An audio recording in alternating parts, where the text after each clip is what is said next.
আসসালামু আলাইকুম। হ্যালো বন্ধুরা, M H medicine and health tips থেকে সবাইকে জানাই স্বাগত। হার্টে রিং পরানো কেন হয়?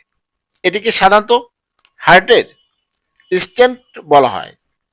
এটি হার্টের ধমনী অর্থাৎ করোনারি আর্টারি ভিতরে বসানো হয় যাতে রক্ত চলাচল স্বাভাবিক থাকে। হার্টে রিং পরানো কেন হয় বিস্তারিত জানাচ্ছি। হার্টের ধমনীতে চর্বি বা কোলেস্ট্রল জমে সরু বা বন্ধ হয়ে যায়, এজন্য হার্টে রিং পরানো হয়। বুকে ব্যথা, অ্যানজাইনা হলে হার্টে রিং পরানো হয়। হার্ট অ্যাটাকের সময় বা পরে রক্ত চলাচল দ্রুত স্বাভাবিক করতে। ওষুধে উপকার না হলে। হার্টে রিং বসানোর সুবিধা কি?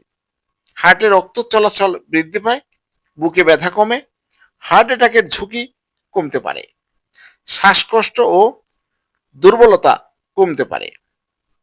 হার্টে রিং বসানোর পর করণীয় কি? চিকিৎসকের দেওয়া রক্ত পাতলা করার ওষুধ নিয়মিত খেতে হবে। ধূমপান বন্ধ করতে হবে। কোলেস্ট্রল, ডায়াবেটিস ও রক্তচাপ নিয়ন্ত্রণে রাখতে হবে।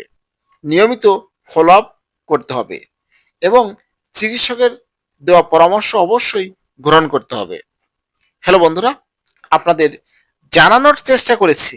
আমার এই ভিডিওটি যদি ভালো লাগে, নতুন নতুন ভিডিও পেতে অবশ্যই চ্যানেলটি সাবস্ক্রাইব করে রাখুন। আর একটি বিষয় মনে রাখবেন, নিজে নিজের সিদ্ধান্তে কখনোই হার্টে রিং পরানো ঠিক হবে না। একমাত্র চিকিৎসকই নির্ধারণ করবেন। ধন্যবাদ, ভালো থাকবেন। আল্লাহ হাফেজ।